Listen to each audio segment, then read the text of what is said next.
Hello, and welcome to Barovia.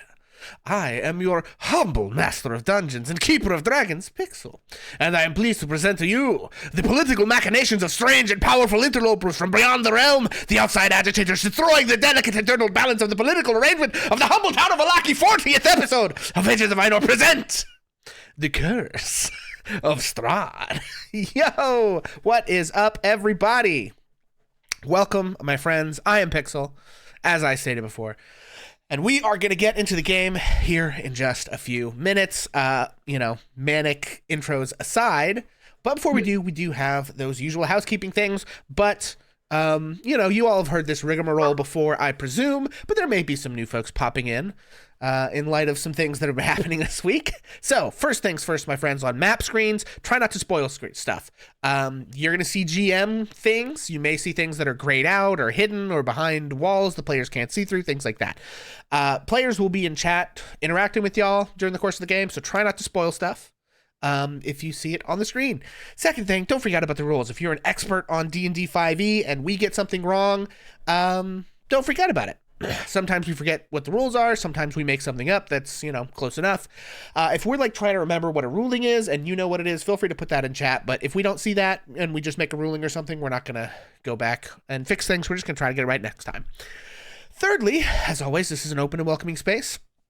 So do try to keep that internet toxicity nonsense out of here. As always, never a problem with you guys, but we want to make sure that we let everyone know that we don't put up with people being abusive or hateful in chat, whether that is to other viewers or to the players regarding things like their knowledge of the game or the rules, the choices they make in their characters or through roleplay, or really, frankly, anything else about them as people. Again, you guys are always great, but we do like to give those heads up and expectations ahead of time. Fourth, this adventure is horror themed and may contain elements that are unpleasant or disturbing. We're not aiming for excessive graphic content, but in the context of a live stream, we generally won't be able to give content warnings because much of what we're doing is improvised. That being said, the YouTube videos and things do have those warnings on them in when they go up on YouTube and other places. Fifthly, it's widely known and accepted that this adventure does have some problematic depictions of individuals who are inspired by real-life people who have faced persecution, particularly the Romani people. And so to the best of our ability, we have tried to find ways to look for resources online to mitigate those depictions and come up with alternative ways to do those things that are hopefully avoiding those offensive stereotypes. And finally, as a reminder, we do release the show on YouTube after each episode during the following week. So if you happen to miss an episode or just miss part of it, don't fret. You can catch it after the fact if you want to be caught up for the next week if you want to watch live. And then, as always, last thing before we get started, we're going to go around and introduce ourselves and our characters, starting, of course, with Vincent Page. Hello, friends. I am Vincent Page. Oh, and don't forget if you have chat inspiration or not. Yeah, I lost my roll 20. I'm looking. Oh, here it is. Found it. Because, even after, I don't even know what episode are we on? 40. It's hilarious that 40 episodes in, even with all the hiatuses, I still never remember to have my chat inspiration pulled up. It's real bad. Anyway, Vincent Page. I'm playing Ash Fireforge, the Changeling Rogue. And, yeah, I have chat inspiration. Excellent. Omega. Hello, my name is Omega. I am playing Peter Walhorn, the Vala Bard, and I do have chat inspiration. Thank God. Huzzah. Ozzy. I am Ozzy. I'm playing Cast Fireforge, the Ancient's Paladin tonight. And I have ye old chat inspiration. Excellent. And of course, last but certainly not least, Bonus Mom. Hey, I am Bonus Mom, and tonight I will be playing Wanderess, the Nature Domain Cleric. And it would be remiss of me not to remind everyone here that Bonus Mom, per se, was born on the very first episode of this adventure, Curse of Strahd. It was in the chat the first night I introduced myself that the chat came back with, well, you're our bonus mom. And so I am still here over 2 years and 80 episodes later. Hey, kiddos. And I have chat inspiration. Excellent. So that's everybody has chat inspiration currently, right? Excellent. now. And sorry, what? For now. For now, yes, Oh, for now. Excellent. Well, folks, my name is Pixel. I will be your dungeon master this evening, which means I will be playing everything and everyone else. You can also find me here on twitch.tv at twitch.tv.hammerandpixel, where /hammerandpixel, twitch.tv/hammerandpixel, whatever. I'm Hammer and Pixel here on Twitch. You can find me mostly every night playing Elden Ring, trying to get Bonus Mom through for the DLC to come out next month. Woo. And then every other Saturday, you can find me here on our opposite campaign, Descent into Avernus, where I am playing instead of GMing. In that campaign, I am the #1 internet sad dad, Phoenix Bragrian, at your service. He does not provide very good service, by the way. So, that having been said, my dear friends, before we jump in, we may have some new folks. I want to explain the channel points mechanics in case anyone is confused. So you will notice next to everybody's heads in the screens, you will see a little red heart below and a little white D20 dice above. Those are indicators for whether or not they have chat inspiration in the case of the D20s, and whether or not they have had hit dice redeemed for them in the case of the red hearts. So for chat inspiration, essentially how it works is this. Each player has a pool of inspiration. They can have up to 2 sort of charges at once. One is given by me, that we call DM inspiration. The other is given by chat, called chat inspiration. Essentially what this allows them to do is spend that charge when they roll a attack roll, saving throw, ability check, anything that rolls the D20 dice. And it allows them to essentially get advantage, which is where they roll the dice twice and pick the higher number.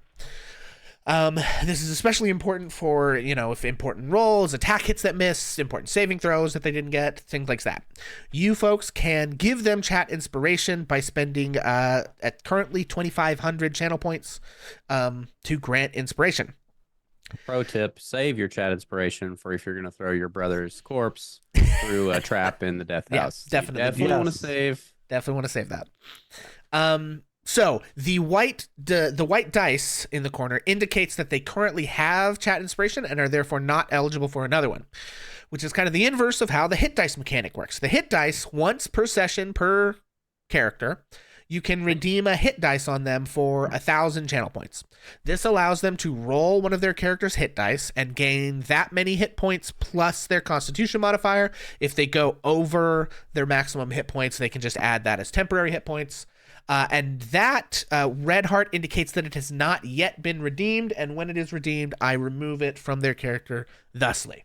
So, important to note is that if they are currently unconscious and making death saving throws, if you redeem a hit dice, they do not just get to pop up at that point. That would trivialize the threat of possible death for these characters. What it does do, if you redeem on that point, redeem the hit dice for them, is allow them to add that number of hit points to the next time they gain hit points from either a spell or whatever other source they might gain their hit dice from. So, having explained those mechanics for anybody that's new, I know that we have a lot of folks popping in from Bonus Moms, TikToks this week, which is great, and we absolutely love that.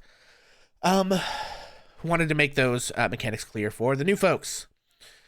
Now, all of that done, that having been said, and without Last time on. further ado, when last we left our heroes, they returned from the Amber Temple to the town of Vallaki, victorious over Minath the Dark Star.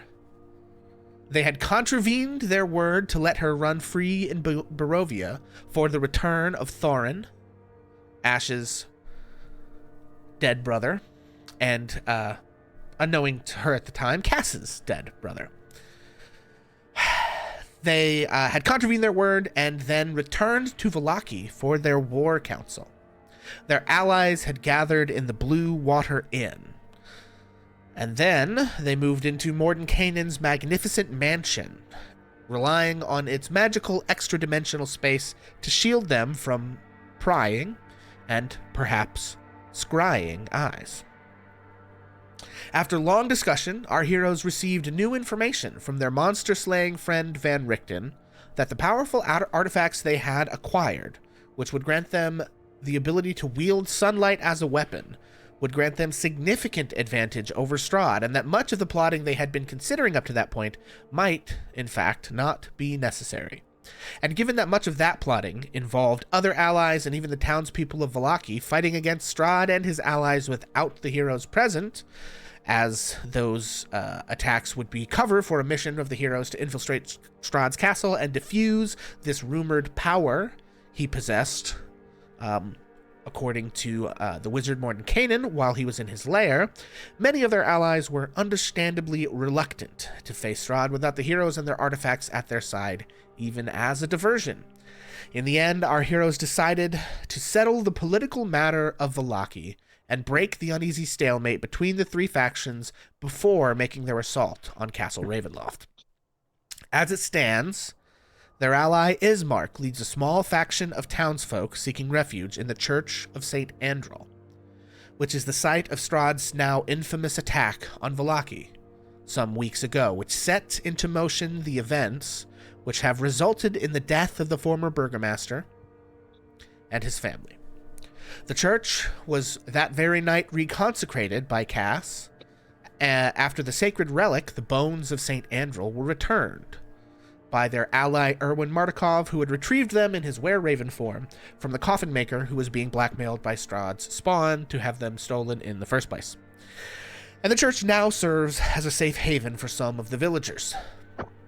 The remaining guards and Izek Stratsny, whose name I have apparently been mispronouncing all campaign, the former strongman of the previous burgomaster of Vallaki, have formed a makeshift militia and are attempting to retain control of Vallaki through violence and intimidation, and hold on to the waning power of the previous burgomaster. Lady Fiona Wachter, a mysterious noblewoman who has long been the most outspoken critic of the previous and now dead burgomaster, but whose family has had rumors of ancient ties to the devil Strahd. This Fiona Wachter has managed to rally a large number of the more fearful townsfolk to her side. In this environment, our heroes have decided that their ally Ismark Kolyanovich, son of the now dead and buried burgomaster of the nearby town of Barovia, will rally as many of the people of Vallaki to his cause as he can, and have them install him as a temporary burgomaster for the town, with the promise that he and his new adventurer friends can protect the people of Vallaki, and most importantly, finally do something, once and for all, about the Devil Strahd. So that is where we pick back up. Our heroes have just finalized their plans for Ismark's speech. Ismark is headed off to write said speech, and their other allies are beginning to make preparations to inform the townsfolk about the time and the location of the rally. It seems the conclusion is that the mid-afternoon at the Church of St. Andral seems to be the consensus on the soonest they can get everyone assembled. And so with that, my would-be heroes of Barovia, what do you do?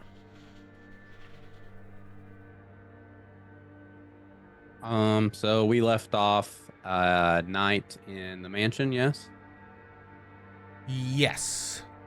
Yeah, you guys had basically just finished your war council with your allies in Mordenkainen's magnificent mansion, which took most of the day, so it'll probably be tomorrow at midday by the time they are able to get everybody ready.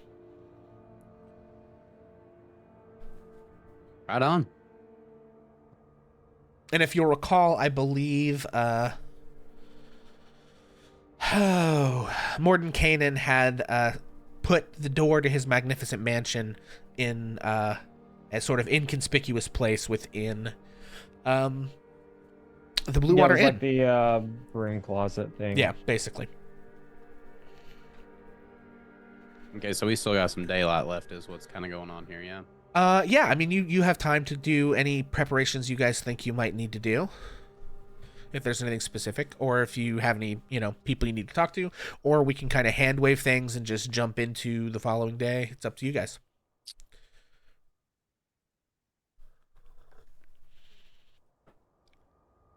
I think Wanders is just waiting for the events at the church to transpire and see what happens. Okay.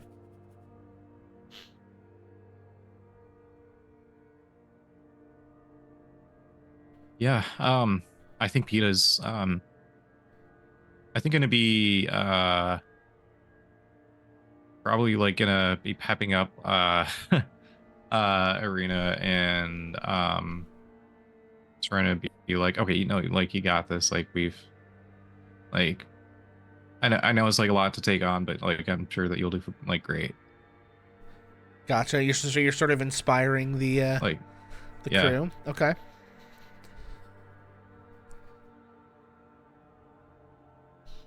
We've not had one of these episodes, so it might be high time it happened. I might go in search of an upgrade to my armor. Okay. I don't want to turn this into shopping network or anything, but that probably would be something. Final equipment checks before the Okay. big how to do. Sure, we can do that. What are you looking for? So I have leather armor. Okay. I think that I'm only proficient in light. Is there any sort of Probably. upgrade? I believe the only upgrade would be studded leather armor, which Okay, gives you an extra +1 bonus to your AC.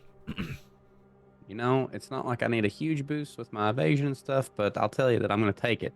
So Okay. that's what Ash is going to be doing. Okay. Some studded leather. Now let's see here. There is one thing I need to check.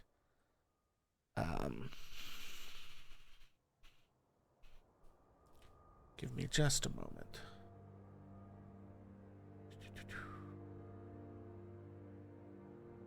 Okay.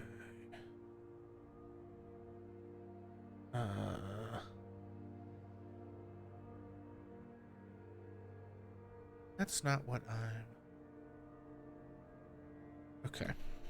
I gotta do some math here real quick. There you are. Okay. Whew. Okay.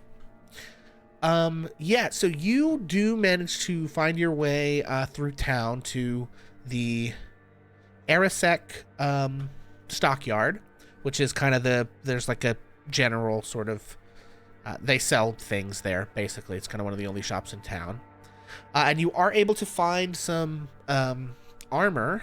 You notice that it is marked up pretty heavily. It is going to set you back about 100 gold, which is a little more than double what it probably should cost. However, I think you get the sense that in Barovia, there's a bit of inflation, basically, because, kind of hard to come across these things, right? Yeah. So, now you guys have a boatload of treasure, so you probably can find a way to afford it. I don't know what's currently on your sheet, but... How much you say it was? 100 gold.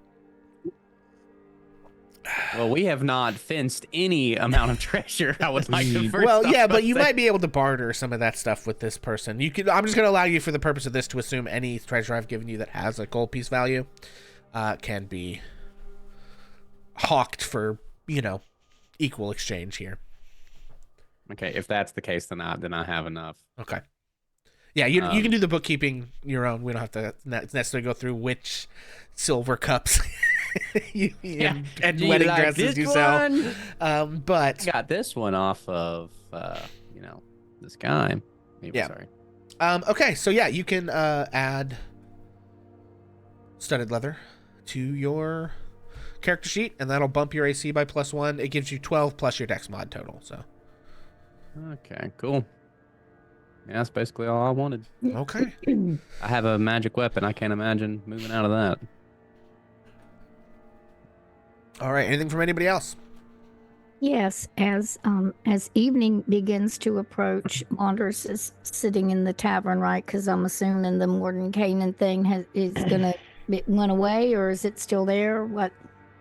Yeah, it lasts for like 8 hours. So, but I think Mordenkainen has it set up that like the people he allows into it can come and go. So, Okay, so I think that as it starts heading into dusk, which is a little hard to tell in Barovia, that Wanderers is going to wander into the tavern and he's going to want to talk to the tavern master.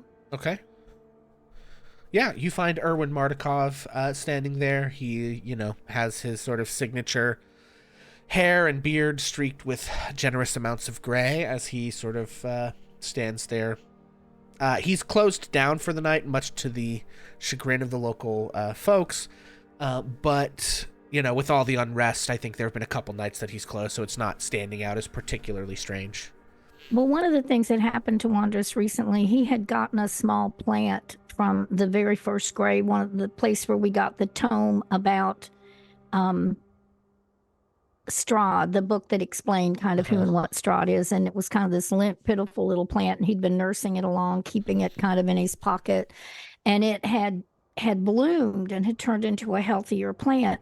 But I'm thinking he doesn't really have anything that it's in, does he? It's just kind of this healthy I think he's plant. just kind of been like keeping it like maybe Yeah. like a little wad of wet paper or something So in as his pocket. Erwin is as Erwin is cleaning things up, I think that Wanderers walks up to the bar and he says, if you have a moment, and he pulls this thing out and he says, look at my plant. It's doing so well. I've taken such care of it and now it's blooming. But I feel that I need something a little sturdier to put it in. And I wonder if you would have like a wooden cup or a leather cup, something that wouldn't break, that I might be able to add a little dirt to it and repot my plant. Yeah, certainly. I think we can find something. He sort of rummages around and comes back up with just like a simple kind of earthenware cup that, seems like it's been used in the tavern for a while. Something he can spare without too much, Oh, of a I think problem. that will be perfect. Thank you so much. I hope to add more dirt to my plant, but I think I will wait until I get to the church to add the dirt, so possibly in the morning. I know that you can also be a raven and you can fly. I have a question for you. Okay. Do you ever get above all this that hangs over us here in Barovia? Do you ever fly above and see the blue sky or the stars at night? That's a very interesting question. And it is strange that you ask me that question, given what we are undertaking. I don't talk about it much, but one of the disagreements I have with my family, besides their accusations that I let one of their precious dirt gems be stolen, is that I think that we should try for something better. This idea first came to me the first time I managed to fly above the clouds. There is sun up there, and crisp cold wind.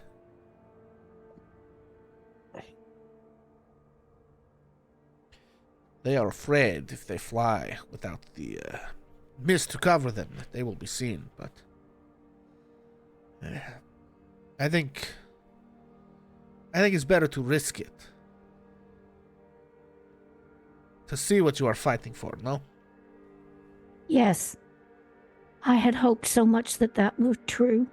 I spent all my formative years where I lived looking up at the stars at night, particularly because I was always told that a star shattered at my birth, and that I had a piece of that shattered star that was it was very dear to me. It has now changed and is a gem that I hope will help get us through this.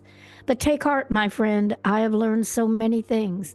This plant was trampled and downtrodden and buried in the dirt and had to live in my pocket in the dark for a very long time. But look at it now. The sun and the stars, they are there, and we will see them again. You have heartened me, my friend. Thank you much. I bid you good night.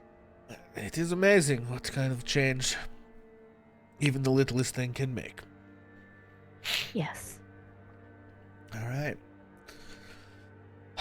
Anything from anybody else? Or, we scooting along to the following day?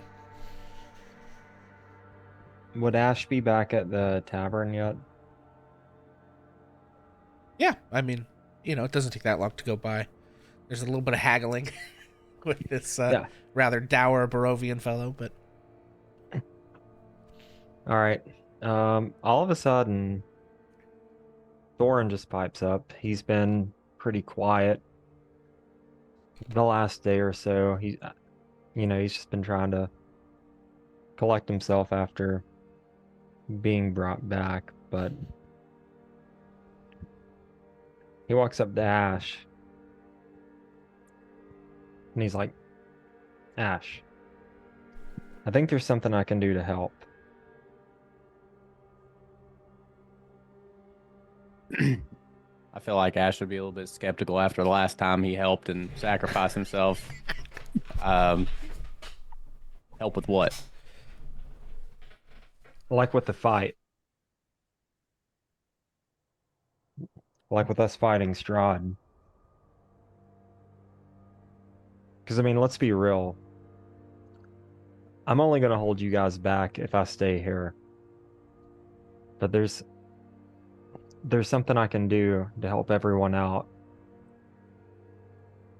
And I really feel like I need to go do this. But I'm going to be away for a little bit. But I'll be back. Don't worry. Where are you going? What are you doing?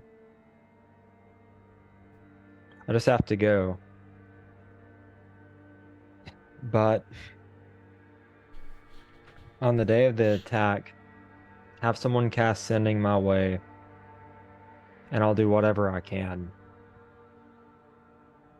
We only just got you back and had to fight a goddess to do so, and now you're gonna leave?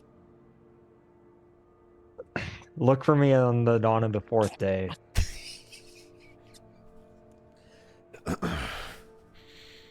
It's really hard to be melodramatic. You go and quote Lord of the Rings at me.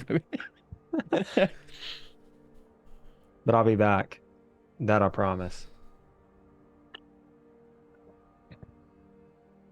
I feel like, and this is like an internal monologue, I guess, but I feel like Ash is torn because on one hand, obviously, like I just said, we just got Thorin back, and what he doesn't want to see, they don't want to see them go, but at the same time, I feel like Ash is also like totally gets that Thorin's maybe not up to snuff going toe to toe, and maybe feels better about Thorin being further away. And Thorin sees this, and he looks at Ash and he's like, look, I know if I'm there in the heat of it, you're going to want to protect me because you just got me back. And that's going to hold you back from being able to help out everyone else. And Cass, too. I mean, Cass has never, Cass and I literally just met. It's going to hold her back, too, because she doesn't want anything to happen to me again. I have to go do this. I promise you I'll be okay. I promise you I will come back again. But I'll just have to get this figured out.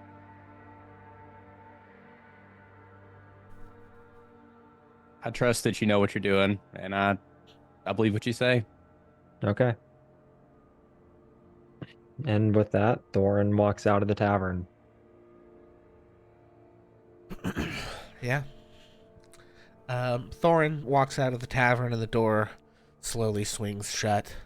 And in the windows of the tavern, we sort of see the waning light of the afternoon slip into the darkness of Barovia, the endless, starless nights. And then, once again, back to the sort of unimpressive gray daylight that dawns every day here in Barovia. And with that,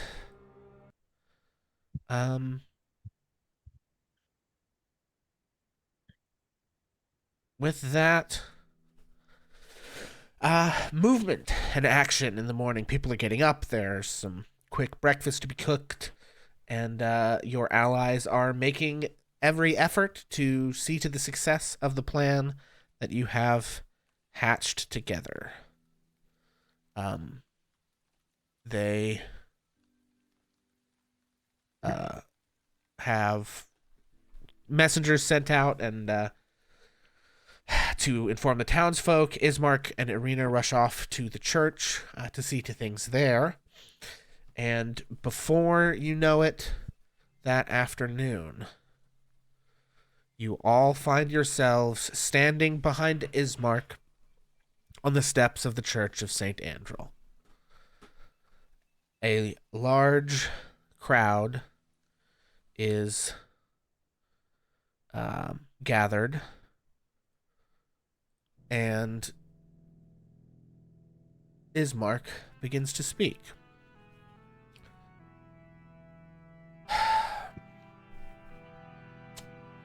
People of Vallaki, my name is Ismark Kolyanovich. I am the son of the late Burgomaster of Barovia, Kolyan Indirovich. Many of you may well have heard tell by now that my father is dead, at the hand of the monster that haunts this land, Count Strahd von Zarovich, the devil of Castle Ravenloft. As he speaks, the audience rustles nervously, eyes darting every which way, as Ismark names the beast that haunts their every waking or dreaming moment. For many long years, the late Burgomaster of Vallaki, Baron Vargas Valakovich, held sway here. He claimed to keep the devil at bay with festivals and forced smiles which quickly faded to fearful whispers behind closed doors. He enforced his so-called hope and joy with a trite utterance of all will be well, and the mail-clad fist of a town guard. And we have all seen where that kind of wishful thinking has led. At this, Ismark gestures back at the scorch marks and bloodstains still visible on the Church of St. Andrel. He stands on the steps that have been scrubbed for days. Even rain has fallen here. He stands on these steps, but the now faint red stains are still visible to the crowd. You were not safer with a forced smile. Strahd left you alone because he couldn't be bothered. Because he had other people to terrorize. People like my father and sister, and all the citizens of Barovia. But now his baleful gaze has turned to you, people of Vallaki. You stand now afraid, for his spies could be anywhere, and his spawn and his monsters and the horrors he commands could be coming for us. This much is true. But I am not here today, people of Vallaki, to remind you of your fears. I am not here today to remind you of the price the princeling in the tall castle compels you to pay in blood and tears and the soaking sweat of fear. I am here today to remind you of something you have long lost sight of in the dismal fog of this blighted land. I stand here today atop these bloody steps to remind you of the power and the possibility of hope. Not false hope, like the witless, wishful thinking of a cornered nobleman who used to try to beat hope into the hopeless. No, hope like a fire catching in tinder. Hope that burns like the light of the sun. Hope that cannot be drowned in even the fog of this land of despair. People of Vallaki, you are afraid. I can see it in the whites of your eyes flashing as they dart around the square. I can feel it in the air you fear to disturb above a whisper.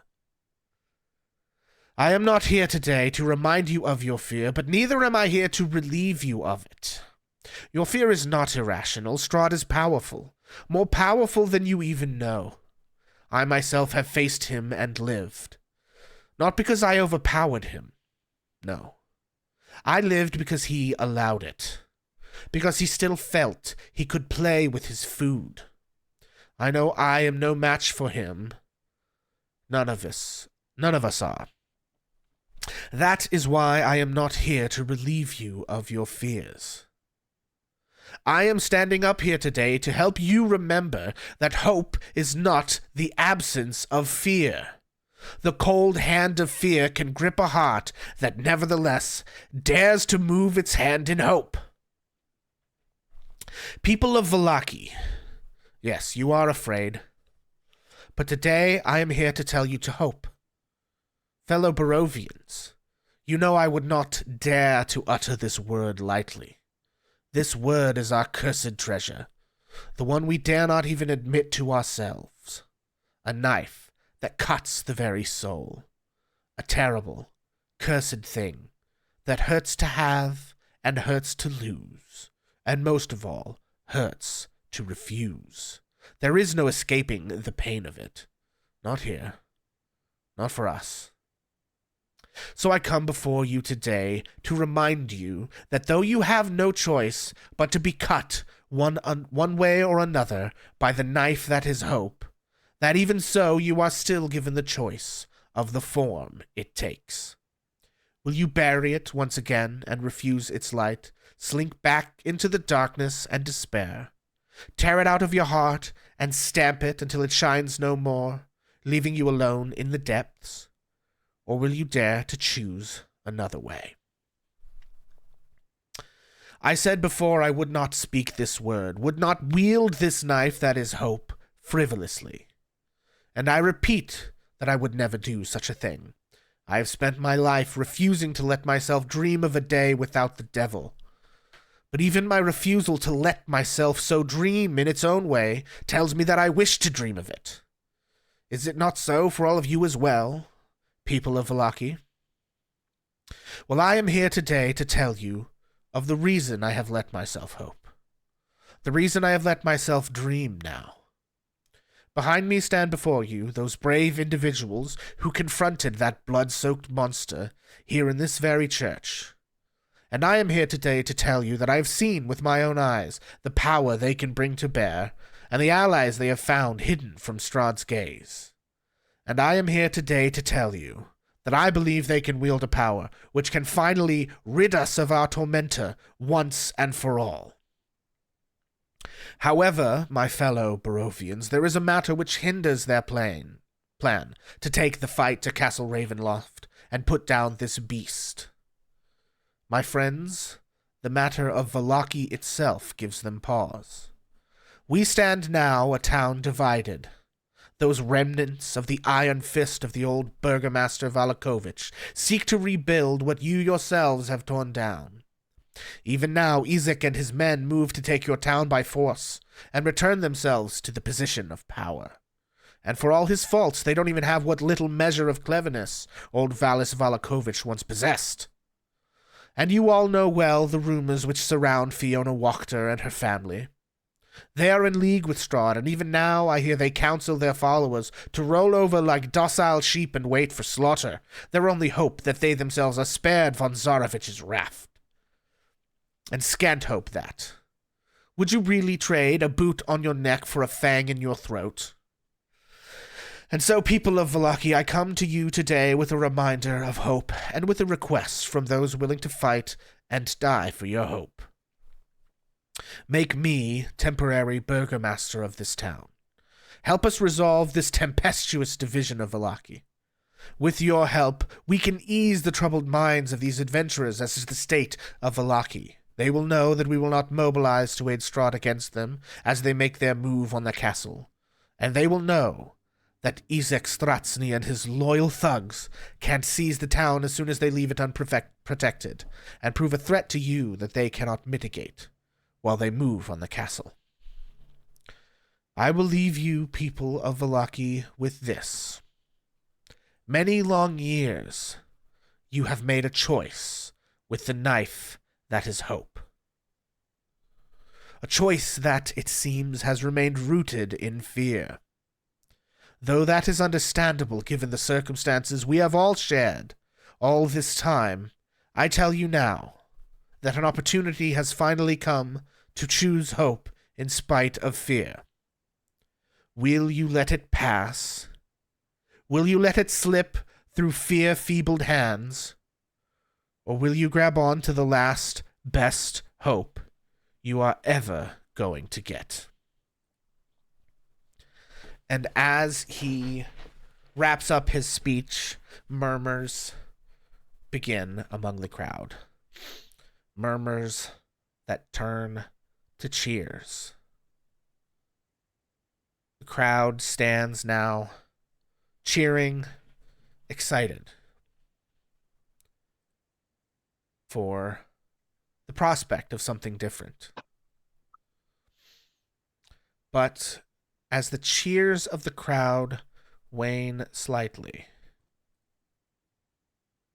an outcry erupts from the fringes, and panicked shouts begin to emerge from the far reaches. You see guards, men with tall tower shields and heavy clubs, pushing the crowd inward, penning them in and pushing them towards the church steps.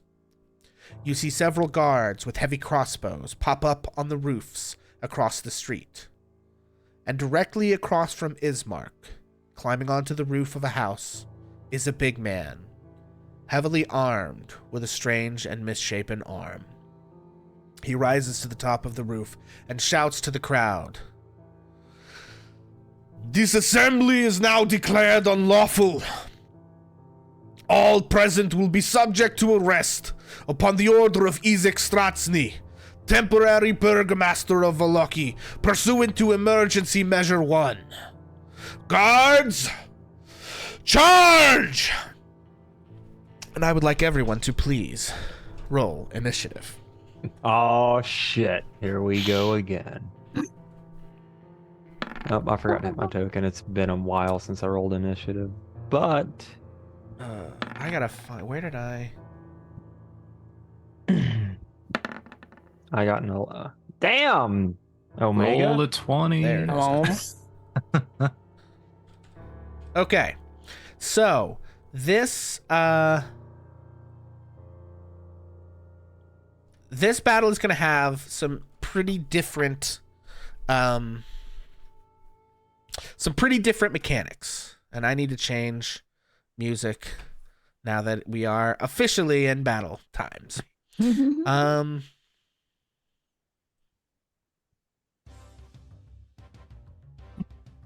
Okay. All right, and I'm going to drag you guys over